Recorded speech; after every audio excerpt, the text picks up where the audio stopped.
સુરીલા સંવાદના તમામ દર્શક મિત્રોનું હું વિજય સ્વાગત કરું છું। આજે લોક સાહિત્ય રૂપી વાતો કરવા માટે આજના કાર્યક્રમની અંદર લોક સાહિત્યકાર એવા અનુભા ગઢવી આપણી સાથે જોડાયેલા છે। અનુભા, ફરીવાર ખૂબ ખૂબ સ્વાગત છે।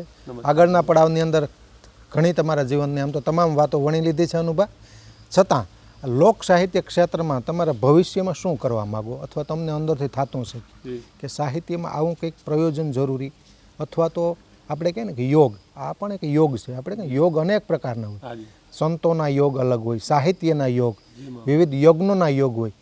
તમારો ભવિષ્યમાં આ ક્ષેત્રમાં શું ફ્યુચર અને શું પ્રયોગ કરવા માંગો? જી મામા, ડીડી ભારતીના માધ્યમથી આપ જેવા ગુણીજન માણસ જ્યારે મળ્યા છો ત્યારે વિજય મામા, ચારણોની ઉપાસના ખાસ છે ને એ યોગની ઉપાસના છે ચારણોની। અને અમારે કહેવત છે કે ચારણો એટલે શું, એમ કે શેષ નાનો મહેશ ડાડો અમે દોહું પખે ઉદળા। તો શેષ અને મહેશ એ માંડલે પૂજાય છે। અમારે માંડલું માતાજીનું હોય, એ અમારી યુગોથી બાયુએ, અમારી ચારણી બાયુએ એ આઈ કયો બાઈ કયો, પણ એ ભીતડામાંથી યંત્ર હાચવી રાખ્યું યુગોથી। જેમ શંકરાચાર્યએ સૌંદર્ય લહેરી નામનો મહાગ્રંથ લખ્યો, એમાં યંત્ર પૂજાની ખૂબ એ વાતો કરી છે, એમાં યંત્રો દોર્યા છે। પણ એ આ ચારણોએ એની મૂળ ઉપાસનાના ભીતડામાંથી યંત્ર હાચવી રાખ્યા। આજે છે, હાલમાં અનેક ઘરે છે, જૂના ઘર છે, અહીંયા યંત્ર છે, માંડલું કહીએ એને।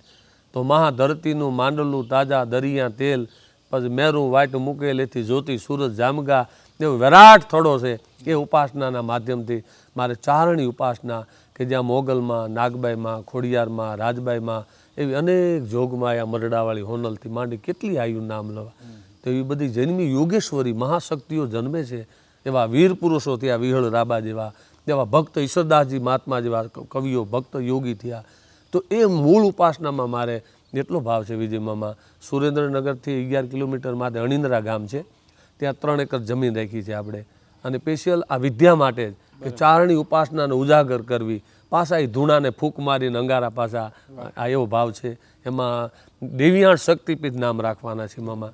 દેવિયાણ શક્તિ, ઈશ્વરદાસજી મહાત્માએ દેવિયાણ લખ્યું, એની મેં 3 કથા કરી દેવિયાણની, એક સુરેન્દ્રનગર કરી, એક ભારા બેરાજા કરી, અને ત્રીજી આપણે તરગડા કરી બોટાદ પાસે। એ સાધના માટે છે। તો એ અણિંદ્રામાં આપણે દિવ્ય શક્તિપીઠ કરી છે, યજ્ઞશાળા। મામા, મહાયોગીઓએ જે કેળા બતાવ્યા છે એ જુદી વાત છે। એમાં ઈશ્વરદાસજી મહાત્મા એમ કહે છે કે હે માં, દેવી સપ્તમી અષ્ટમી નોમ નુજા, દેવી ચોથ ચૌદસ પૂનમ પૂજા, હે જોગમાયા સાતમ આઠમ નોમ ચોથ ચૌદસ ને પૂનમ, આ જે તિથિ છે એ તારા સ્વરૂપો છે હે ભગવતી। હવે એના સ્વરૂપ હોય તો એ સ્વરૂપમાં જો યજ્ઞ થાય, અને એમાં દેવિયાણ યજ્ઞ, દેવિયાણના યજ્ઞ કરવાના, હોમાત્મક યજ્ઞ 99 મંત્ર સાથે, તો 1.5 કલાકનું યજ્ઞ થાય। મારા બાપુ તો 60 વર્ષથી યજ્ઞ કરતા।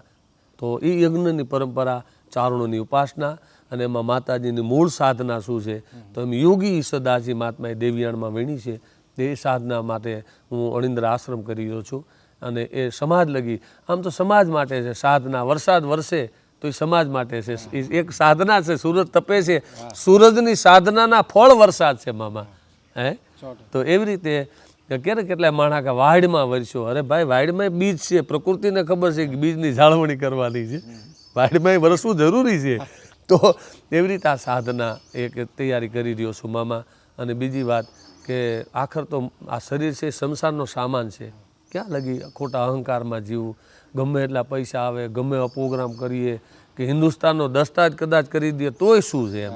તો પાછલી પેઢીને, પાછલી માનવ જીવનને કલ્યાણ માટે, માનવજીવનના કલ્યાણ માટે કાંઈક એવું કામ કરી જવું જોઈએ કે પાછલી પેઢી આત્મદર્શી, ની સંયમના અંજવાળે હાલે, એવો ભાવ છે મામા।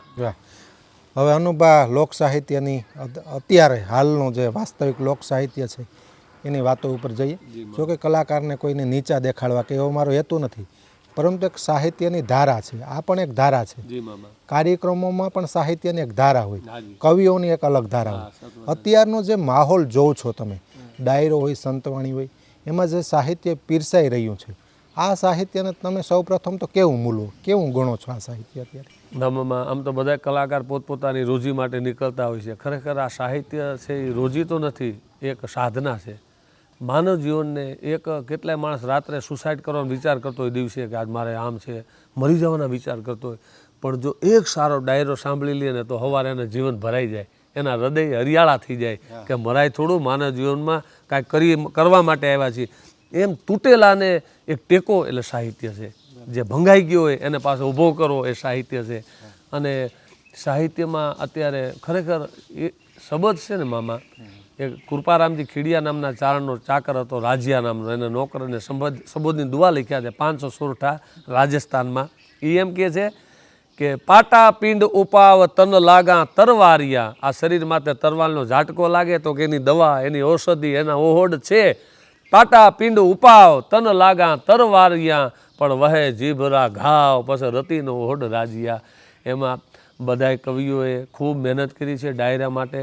રાજસ્થાનમાં આટલા વિદ્વાનો કવિઓ છે પણ ડાયરો નથી. તો અહીંયાના જે બજારાકી જિંદગી, જેને 200 રૂપિયામાં, 100 રૂપિયામાં, 80 રૂપિયામાં પ્રોગ્રામો કરતા, એ એક મંચ ઊભો કર્યો, એક સ્ટેજ ઊભું કર્યું. હવે સ્ટેજમાંથી ડાયરેક્ટ આવી અને એની સ્ટેજનો દુરુપયોગ કરી રહ્યા છે. એને ખબર નથી કે આના માટે કેટલા ચારણો, કેટલા ચારણેતર, ચારણ જ ખાલી નહીં, બારોટદેવ છે, બીજા બધો સમાજ, આ કાઠી દરબાર, આહિર, પટેલ, બધા આવી જાય, બધી સમાજ, ભરવાડ, રબારી, કોણ બાકાત રહી એમાં. ચારણ અને ચારણેતર એ ખૂબ સંઘર્ષ કરી અને આખું એક ગુજરાતનું, આપણી અસ્મિતાનું એક સ્ટેજ ઊભું કર્યું. તો એના માથે આવીને એનો દુરુપયોગ કરી નાખવો, એમ એ સ્ટેજનો દુરુપયોગ કરી રહ્યા છે.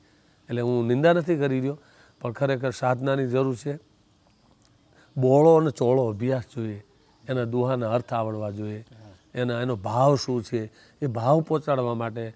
માનો કે છપાખરું ગીત છે એ 18, પહેલામાં 18 અક્ષર હોય, બીજામાં 14 અક્ષર હોય, પછી 16 અક્ષર હોય, પછી 16, 14 બંધારણ બંધાતું જાય અને છપાખરું આગળ હાલે.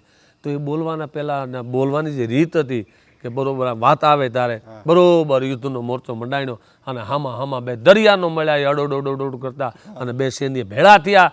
તથા તો કેવું લાગ્યું તો કે હલી પીરના ફોદરા પ્રતિ રાત શું વાવી ગયા હાથી આન ભાડે ભાડા પાગ માંડો મંડાણો ભારત દાદો ઉદદી ઉજળા જેમ બોલો ધરાકું આયા નારા પતિ ભેડા કેના રૂટા રોગુ ના તો ઓ પેડા કુદંડા તીર અને ઓ પેડા કુદંડા તીર મંડાણા પ્રચંડા હેલના બાળા કરની કંડા કંડા થયા હાંક બાગા તાતો વિતુંડા ઘુમંડા લાગા. એક આવી લઈ બંધ આરો અવરો એનો.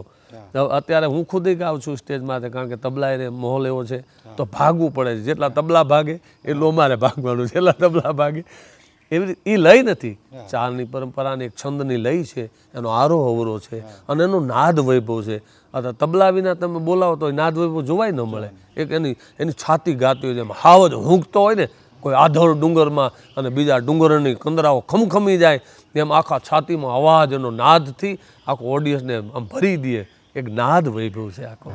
અને વચ્ચે સાહિત્યમાં અત્યારે જોઈએ છે ભાંગી નાખું, તોડી નાખું, ભૂકા કાઢી નાખું, આવા શબ્દો સાંભળવા મળે છે. માઈ કાંગલા છે, કશો ફરક નથી પડતો. જો કોઈ વ્યક્તિગત ઉલ્લેખ નથી મારો, પરંતુ જે શબ્દ ન બોલાવવા જોઈએ આમાં પણ રસો હોય, કોમળ સ્વરો હોય, કોમળ શબ્દો હોય. તો અત્યારે એ પરિસ્થિતિને લઈને શું કહેશો તમે? એમાં શું છે કે યુવાનોને આપણે ગેરમાર્ગે દોરી રહ્યા છીએ. યુવાનોને જરૂર છે, રાષ્ટ્રને જરૂર છે યુવાનોની. તો યુવાનથી આ રાષ્ટ્ર સભર છે. આ પાકિસ્તાનની બોર્ડરે, ચીનની બોર્ડરે જે યોદ્ધા ઊભા છે આપણા રાષ્ટ્રના સૈનિક, તો એને રાષ્ટ્ર પ્રીતિ જાગે તો એને બલિદાન દેવાનું મન થાય. જો પ્રીતિ જ નથી તો ક્યાં બલિદાન દઈએ? એને વીરગતિ પામવાની વાત ક્યાં રહી જો પ્રીતિ જ નથી? તો આર્મી છે, જે એક્સમે જે ફોર્સ છે, પછી આઈટીબીપી હોય, આસામ રાઇફલ હોય, XYZ રાજપૂત રેજ્યુમેન્ટ હોય, કોઈ પણ રેજ્યુમેન્ટ હોય, તો એ રાષ્ટ્રની સેવા માટે છે. એ પગાર માટે નથી કે અમારા એટલો પગાર આવે છે. રાષ્ટ્રની સેવા કરવો છે, જુસ્સો છે. તો સાહિત્ય યુવાનોને ખરેખર એને સભર કરવા જોઈએ રાષ્ટ્ર પ્રત્યે. એને પ્રીતિ રાષ્ટ્ર પ્રત્યે થવું જોઈએ કે માથા ભલે જાય પણ એક ટુકડો પાકિસ્તાન અને ચીનને આપણે ન આપીએ. આપણા એક ડગલું ન દેવા દઈએ. ચીન આપણા પાસેથી કેટલી હજારો એકર જમીન લઈ ગયું છે, લાખો. તો આપણે એને ખેંચીને જેથી ખેંચી યુવાનોમાં એવો જુસ્સો ભરવો જોઈએ કે પાછા ચીનમાંથી આપણે ચડાઈ કરી અને ચીન પાસે એના મુખમાંથી પાછી લઈ લઈએ. આવો જુસ્સો જ્યારે રાષ્ટ્રપ્રેમ જાગે ત્યારે આ રાષ્ટ્રનું, કારણ કે રાષ્ટ્ર છે તો જ આપણે છીએ, નકર દસ્તાવેજ જ નથી. રાષ્ટ્ર નથી તો આપણા દસ્તાવેજ ખોટા છે. તો આ મારી નાખવું, તોડી નાખવું એ તો ટપોરીની ભાષા છે. અને કારણ કે કોકને ધંધો કરવા દેવાય, ચાને બિચારી લારી હલાવતો હોય અને એમાં અહીંયા જઈને બટન ખુલ્લા રાખીને ઓલાની એ રકાબીઓ ફોડી નાખે ને તપેલા ઊંધા નાખી દે. એના નાના નાના બાળકો છે, એને એક ચોપડીનો વેચ થતો નથી, આજે 200 રૂપિયા લઈ આવે, એની રોજી હાલે છે મારા બાર. પણ ખરેખર એક પ્રશ્ન એ પણ થાય અહીં કે ખરેખર આ સાહિત્યનો માહોલ આમ તો ગઢવી ચારણ એ લોકોએ આ પરંપરા એક ઊભી કરેલી. તમે કહે ને એક યોગ છે, એક ધારા હતી, અને ધારાના મુખ્ય જવાબદાર તમે કીધું મુખ્ય ધારા ઊભી કરનાર ચારણ ગઢવી છે. અત્યારે તમને શું લાગે આ માહોલ બગાડનાર ખરેખર કોણ? આમાં તમે શું માનો? મામા એમાં તો બહુ નિવેદન નહીં આપી શકું, કારણ કે સાહિત્ય ચારણ અને ચારણેતર બે જોડે જ છે. કારણ કે જો બોલવાવાળો હોય ને સાંભળવાવાળો ન હોય શું કરવાનું, અને સાંભળવાવાળા હોય તો યોગ્ય બોલવાવાળો વક્તા ન હોય તો શું કરવાનું. એટલે એકાબીજાના અંગ છે, શ્રોતા અને વક્તા બે અંગ છે એકાબીજાનું. તો એવી રીતે પહેલાં ભગત બાપુ દુલાભાઈ કાગ એની કવિતામાં બળ કેમ આવ્યું કે એના આહિર ડાલામથા મિત્રો હતા, હિપો મોબ, રામનોળ, એવા ડાલામથા એને પરિવારનો નાતો. તો કે હવે શું કરીશ કે કાગ બાપુને કહે તો કે રાજા મહારાજ એની કવિતા કરી અને ગામ ગરાહ કમાય તારે હિપા મોબ કાકા કહેતા ને આહિરોને ચારણોનો નાતો તો મામા ભાણેજનો છે, તો કાકા કહેતા ને કુટુંબનો નાતો. અને ખબરદાર કે કોઈની કવિતા કરી છે તો કે હું મરી ગયો છું હિપા મોબ કહે. એટલે કહેવાનો ભાવ એવા ટકોરથી કવિઓને એક આઝાદ રાખતા, સ્વતંત્ર જીવનના ગુણ ગાયા. એટલે સંગ દોષ ઘણી વાર સંગ છે ને, એટલે કહેવાનો ભાવાર્થ અમે જેટલું હળવું બોલશું તેવા દેકારા વધારે થશે, પણ એ દેકારા શાશ્વત નથી. ભલે એકય દેકારો ન થાય, ભલે એક હાથ ઊંચો ન થાય, પણ જે અહીંયા ઉતરે છે ને એ હાથમાં નથી ઉતરતું, એ અહીંયા ઉતરે ને પછી હાથમાં ઉતરી વાત જુદી. અને અનુભવ વચ્ચે એક અત્યારે મુખ્ય પ્રશ્ન હોય ને તો પુરસ્કારનો છે. કારણ કે તમને વિદ્વાન છો, તમને હું પ્રશ્ન અવશ્ય કરી, એવા વ્યક્તિ હોય તેને પ્રશ્ન કરીએ તો સારો લાગે. તમે અનેક શાસ્ત્રો, આપણે કહે ને વેદ, શાસ્ત્ર, પુરાણ, ઉપનિષદ, ગીતા, આનું તમે થોડું અધ્યયન કરેલું હશે. તો કલાકાર અને આ પુરસ્કારની બાબતમાં, એટલે કલાકાર કોઈ પણ પ્રકારનો હોય, સાહિત્યનો ઉપાસક હોય, સંગીતનો ઉપાસક હોય, એટલા શાસ્ત્રોની અંદર પુરસ્કારની વ્યાખ્યા સમજવી છે મારે. જોકે ત્યારે રૂપિયો ન હોય, માની લ્યો કે સોના મહોર હોય કે અન્ય કોઈ પણ હોય પુરસ્કાર સ્વરૂપે, તો એનો જે પુરસ્કારની એક લિમિટ હોય છે, એક મર્યાદા હોય છે. મર્યાદાને એનું એક સ્વરૂપ હોય મર્યાદાનું પણ, એ સામાન્ય વર્ગ ભજન કરાવી શકે, સાહિત્ય કરાવી શકે, ડાયરો કરાવી શકે, એનો એક વર્ગ નિશ્ચિત હોય. તો તમે શું માનો આનો એક પુરસ્કારની મર્યાદા કેટલી હોય? એક ગરીબ માણસ પણ કરાવી શકે એવી હોય કે ધનાઢ્ય હોય, કરોડપતિ હોય તે જ આ કલાકારોને બોલાવી શકે? આ મર્યાદા કેટલી નક્કી કરવામાં આવેલી છે શાસ્ત્રોમાં?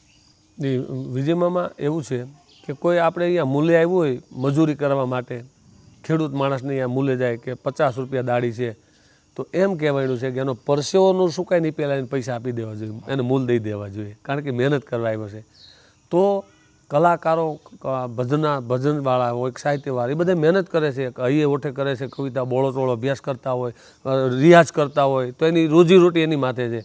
પણ એના મૂલ્ય ઘણીવાર મને વિચાર આવે, તમે બહુ સારી વાત કરી વિજય મામા, કે મને કેટલી વાર મોટું કવર આપી છે ને તારું ગાડીમાં બેન વિચારો ઓહો કે આ આટલું ખરેખર મેં આવું કામ કર્યું છે કે હું આવું બોલ્યો છું, એથી સમાજને શું મળે ને એમ શું દઈને આવ્યો, એમ દેકારાને પડકારા કરીને એવી દીધું નથી.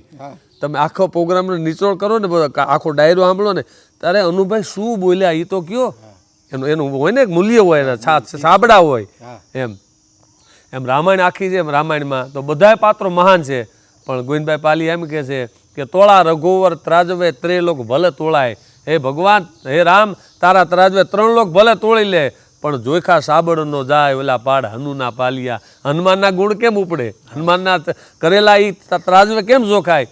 તો એવી રીતે ખરેખર આ ઘણીવાર એવું થાય, વાત કરવી અયોગ્ય છે, પણ છતાં કહું કે ફુગાવો છે, એનું મૂલ્ય હોય કે ભાઈ આટલું મૂલ્ય બરાબર છે. એમ પછી તો લાખ, 2 લાખ, 5 લાખ, 25 લાખ, 50 લાખ, કદાચ 500 કરોડ લ્યો તોય શું, પણ આપણે એકવાર વિચાર તો કરવો જોઈએ કે આપણે આપી જઈશું એવું. એનું મૂલ્ય હોય છે કે ઘઉંના ભાવ એટલા જ હોય, એના મોતી જેટલા ન હોય. ચોક્કસ. દર્શક મિત્રો, હવે જે પ્રશ્ન હું કરું છું ને, આ લોકોના પ્રશ્ન છે અનુભા. હું તો એક માત્ર નિમિત્ત બનેલો છું ડીડી ભારતીના માધ્યમથી. મારા કોઈ પણ, જોકે ચારણોને લીધે અમે ઉજળા છે, આ કાર્યક્રમની સફળતામાં ચારણો પાયાના પથ્થરો છે, પરંતુ લોકોને અનેક અપેક્ષા હોય, પ્રશ્ન હોય તો મારે કરવા જરૂરી હોય છે, અને નિમિત્ત બનીને મિત્રો આ ફક્ત હું પ્રશ્ન કરી રહ્યો છું. અત્યારે કોમર્શિયલનો વાયરો કલાકારોમાં, ચારણની વાત લઈ લો, અન્ય સમાજની વાત લઈ લો, 12 લાખ બજેટ, 15 લાખ બજેટ, કહેવા એ જાઉં છું કે ચારણ કેવો હોવો જોઈએ? 12 લાખ બજેટ લઈ 15 લાખ, પરંતુ એક ખરીદાયેલો ચારણ બની ગયો હોય એવું મને લાગે. 12 લાખમાં પણ જે સામે હોય એના વખાણ થાય છે. એ વ્યક્તિ જેલમાંથી છૂટીને આવેલો હોય છતાં અહીં 12 લાખ પુરસ્કાર મળે છે એટલે 3 ગણા વખાણ થાય છે.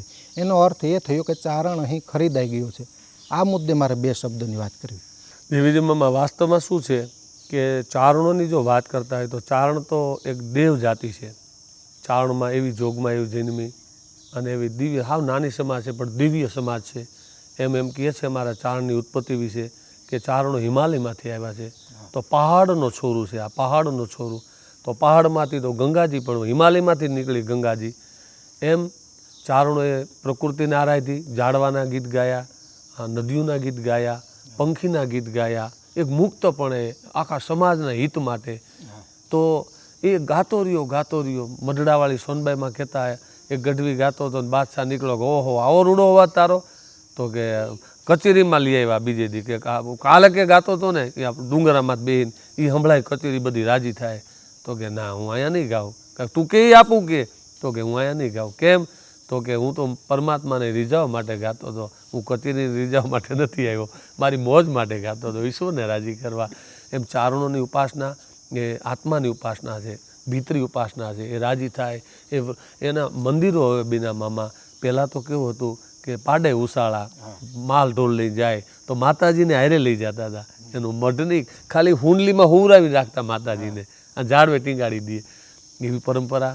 અને એમાં ચારણો એ ઉપાસનામાં ઓગળ્યા, એ પરંપરાને ઓગળ્યા. માતાજીને થોડો આઘો હોય તો શું કરવું, તો સામે આપત્તિ આવી ગઈ હોય, કારણ કે જ્યાં જંગલ છે, જ્યાં સિંહો ડાલામથો રહેતો હોય, પશુધન હારેથી એ વગડા જ હોય, જંગલ જ હોય, એમાં જરૂર પડે ત્યારે આમ સામે 2 ઝાડવા ઊભા હોય ને એના સામે આહુડાને ધારું થવા માંડે. એ માં તો મામા ઝાડવા થાર થાર થાર ધ્રુજવા માંડે. આમાં પહાડ 2 નાના નાના હોય ને 2 માતાજી ફળા જ દેખાય ને ડુંગરા ન દેખાય. એ ડુંગરા સામે જોઈ અને આમ એ જોગમાયા, એ દયાળી મારી માથે આપત આવી છે, એ માં હોંકારો તો કરી, તો પહાડ ધોખળી ઉઠે, ધીડું ઉડવા માંડે. 2 નદીના પટ પીડ્યા હોય અને એમાં એ માં મારા પહોળા પાણી વિના, અહીંથી 30 ગાવ માથે પાણી છે, મારા પહોળા અહીંયા પહોંચાઈશું નહીં, મારા અમે મરશું ને મારા પહોળા મરશે. એ માં તો મામા નદીના પાણી ઉભરાવા માંડે, ખળ ખળ ખળ કરતા. આ પ્રકૃતિ જેની તમારી ઉપાસના, એમ કહે ગીતાજીમાં કે તમે ભૂતને ભજશો તો ભૂત થઈને હું સામે આવીશ, અને પ્રકૃતિના રૂપમાં ભજશો તો પ્રકૃતિ આમ હોંકારે. એટલે ચારણની ઉપાસના આ છે. હવે તો સ્ટેજ થયું, ગાવાનું, બોલવાનું, લખવાનું, એના મૂલ્ય થયા છે. પહેલાં તો એક ગાતો ગાતો હાલ્યો જતો હોય ચારણ, એને પહાડોને સંભળાવતો હોય. એક ઓલું ગીત બસ્તી બસ્તી પર્વત પર્વત ગાતા જાય બંજારા, એના હૃદયના રણકાર સિવાય શું એની પાસે સંપત્તિ, તેનું અસ્તિત્વ સામે હોંકારા કરતું હોય. તમે રાજાશાહીની વાત કરી છે, ચારણની વાત કરી છે, મારે એ વાત ઉપર આવવું છે અનુભા. પ્રથમ રાજગઢમાં, રાજમહેલમાં પણ ચારણો હતા અને ચારણોનું રાજા માનતા પણ. લોકોને અન્યાય થતો એટલે ચારણ ધ્યાન દોરતા કે રાજા ખોટું થઈ રહ્યું છે. અને એવા ચારણો પણ અમે જોયેલા છે કે યોગ્ય અન્યાય થતો હોય ને તો એ ચારણ રાજમહેલમાં ટકતો નહીં કે મારે અહીં નથી રહેવું, આ લોકોને અન્યાય થાય ત્યાં મારે રહીને શું કરું. પરંતુ કહેવા એ જાઉં છું અનુભા, સાંપ્રત સમયમાં આ ભાજપશાહી શાસનમાં કલાકારો પણ કોઈ નિશ્ચિત ફિક્સ એક પક્ષના ગુણગાન ગાઈ રહ્યા છે. પ્રજા વચ્ચે આ પ્રજા પીસાઈ રહી છે, પરંતુ કલાકારો ઉપર પણ પ્રેશર હોઈ શકે, મારો કોઈ એમાં વિરોધ નથી. અત્યારે રાજકીય ક્ષેત્રમાં આ ચારણને કેવો મૂલવો નથી લાગતો કે એક પક્ષે આ સમાજ જઈ રહ્યો હોય અને ક્યાંક પબ્લિકને અન્યાય થતો હોય, એવું નથી લાગતું? આમાં કેવું છે કે ચારણ, જો ચારણ તરીકે વાત કરવી હોય તો ચારણ કોઈ પક્ષનો નહીં, લક્ષનો હોય અને માનવ જીવનના લક્ષનો હોય, કલ્યાણ ઈચ્છતો હોય બધાનું. અને એવા દાખલા અનેક છે. માં જાનબાઈ દેરડી ગોળામાં એક જ કૂવે પાણી આખા સમાજને ભરાવ્યા, કે આ છૂતનું પહેલાં હતું કે નહીં મારા દીકરા છે, પહેલાં એ ભરશે પછી ગામ પાણી ભરશે. જાનબાઈ દેરડી તો એક કૂવામાં પાણી એ દલિતોને અને બધાને ભરાવ્યા. એટલે એમાં એ ભેદભાવ ટાળે, એટલે અસ્પૃશ્યતા નિવારણ તો ગાંધીજી હવે આવ્યું ને, પહેલાં ક્યાં, એ સમયે જાનબાઈ દેરડી. એટલે ચારણ માનવ જીવનનું હિત છે, એ ચારણ બધાનું કલ્યાણ ઈચ્છે ચારણ. એના દીકરાને મરકારાના ઓલા શ્રાપ દીધા છે અને બીજાને ભલકારાના આશીર્વાદ દીધા છે. એમ સત્ય તરફ જે બાજુ સત્ય છે એ બાજુ ચારણ છે. અને પોલિટિક્સની વાત કરતા હોય તો કોઈ પક્ષ કરતાં વ્યક્તિ મોટો છે. હું ઘણીવાર એમ કહું છું, પક્ષમાં બધાને વિચારધારા એક સરખી નથી હોતી. એમ આપણે ધર્મની વાત કરીએ તો ધર્મ એટલે શું, તો ધર્મ એટલે કે સંગઠન થોડું છે. આ બધું અલ્લાહો અકબર કરે તો હજારો મુસલમાન ઊભા થાય, આ બધું જય બજરંગ બલી તો હજારો હિન્દુ. એમ સંગઠન નહીં, ધર્મ છે, સ્વધર્મ છે કે હું મારાથી ભલું થાય તો હું કરું. એમ હું કોઈનું અહિત તો ન કરું. પીપા પાપ ન કીજીએ પુण्य किया 100 बार, किसी का बुरा न किया दिया 1000 बार. એમ સ્વધર્મ ચારણનો ધર્મ સ્વધર્મ છે અને સમાજના હિત માટે છે. એ ચારણ છે મામા. એ વહેતો ચારણ છે, એ ઓગળતો ચારણ છે, એ નૃત્ય કરતો ચારણ છે, એ ગળતો ચારણ છે અને એ બોલતો ચારણ છે. પ્રકૃતિ એને વાયરે વાતો કરે, એ વાયરે વાતો કરવી જરૂરી છે. સારા મોટી મોટી ફેક્ટરીઓ થાય સારી વાત છે, પણ એ ધુવાડો પ્રદૂષણ તો કરે છે ને. ભલે નાનો યજ્ઞ થાય પણ એ શુદ્ધિકરણ કરે છે. એમ ચારણની વાણી એ તો યજ્ઞ સમાન છે મામા. ખાસ કરીને મારે કવિઓની વાત કરવી છે, કારણ કે આ વાત કરો ને અનેક કલાકારોની વચ્ચે મેં કરેલી છે. વાત કરતાં પણ આંખમાં પાણી આવી જાય. આપણે કહે ને આપણે અનેક કવિઓ થયા, ચારણ ગઢવી, આ રચના અનેક રચનાઓ લખેલી, અનેક ભજનો લખેલા. અત્યારે જો આ જીવંત હોય ને ડાયરો તો એ કવિઓને લીધે છે, એ સાહિત્યકારોને લીધે છે. પરંતુ એમના પરિવારની સ્થિતિ નબળી છે અને અત્યારે સાંપ્રત સમયમાં દરેક કલાકારો ખૂબ પુરસ્કાર લે છે, અનેક ગણો પુરસ્કાર લે છે. પરંતુ જેમના ભજનો બોલે છે, જેમની રચના બોલીને જો ઉજળા થયા છે, જેમને લીધે તેમને કંઈક મળે છે, આર્થિક પરિસ્થિતિ તો સારી પરંતુ આપણે કહે ધનાઢ્ય બની ગયા છે આ રચના બોલી બોલીને. અને રચના લખનારના સંતાનો છે, તેમના જે વારસદારો છે તે ખૂબ ગરીબ પરિસ્થિતિમાં છે. તેમની પાસે મકાનના ભાડાના રૂપિયા પણ નથી. આમાં એક સ્થિતિ નિશ્ચિત કેવી હોવી જોઈએ? તમે સત્ય વાત કરી વિજય મામા, ખૂબ તમારું ચિંતન છે, બહુ સારી વાત કરી આપે. કવિઓ છે ને, કવિની દીકરી છે કવિતા, અને એની દીકરી એ તો એક મુક્ત છે કે ભાઈ યોગ્ય વર હોય તો એને દઈ દઈએ. એમ દીકરી કવિતા એના હૈયામાંથી ઉત્પન્ન થઈ છે. તો કવિઓની કવિતા તો બોલે છે પણ નામય નથી બોલતા. છેલ્લું નામું આવે તો એ બે કડી છોડી દે. એટલે યુઝ એન્ડ થ્રુ કહેવાય ઇંગ્લિશમાં, શું કહેવાય? Through, use and throw. હા, યુઝ એન્ડ થ્રો. મને ઇંગ્લિશ આવડતું નથી. એમાં આ થ્રો યુઝ કરવાવાળા છે. પણ એક વસ્તુ છે કે વોરીને જાજો વાદ મન ગમતી ચીજો મળે, એ ચીજોમાં હવા દમ કદી ન ભાયલો કાગડા.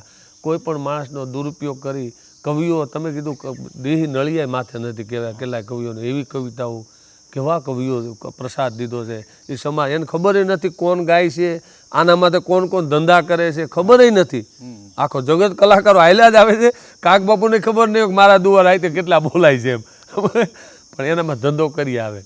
પણ કહેવાનો ભાવાત ખાનદાની તેને કહેવાય બાપ, કે આપણે જેનું બોલીએ એનું નામ, ભલે એક દુઓ એમાં નામું ન હોય કદાચ, કવિએ એના એ ભાવ ન વિખાઈ જાય. એટલે કેટલી વાર કવિઓનું નામું ન નાખે દુઆને સાચવવા માટે. તો એવાય કવિઓ હોય છે. તો એનો માનો કે આ ગોવિંદભાઈ પાલિયાનો દુઓ છે, કુળ રીત જાતિ કરી અને ખડકી હાવજ ખાય, તો લાજે સિંહણના દૂધડા અને ભવાન ભોઠપ થાય. આ ગોવિંદભાઈ દુઓ છે. આમાં પાલિયા ન આવે કારણ કે ભાવ વિખાઈ જાય એટલે ગોવિંદભાઈ નામું નથી નાખ્યું. તો એવું જાણવું જોઈએ આ કોનો લખેલો છે, એ કવિનું નામ બોલવું જોઈએ. પૂજી મોરારી બાપુ પણ ટકોર કરે છે. જેનું લીએ એક વાંક દુહો નહીં, એક વાંક્ય બાપુએ સાંભળ્યું હોય ને તો એ પણ બાપુ કહે કે નામ સાથે. ભાઈ અમે અનુભાઈ પાસે સાંભળ્યું, વિજયભાઈ પાસે સાંભળ્યું, નામ લઈએ. એ ખુલ્લા હૃદયના માણસો કહેવાય. અનુભવ ઘણી બધી વાતો કરવી છે. એક નાનકડો વિરામ લઈએ. વિરામ બાદ ફરીવાર વાતોનો દોર આગળ ધપાવીએ. ધન્યવાદ. ધન્યવાદ.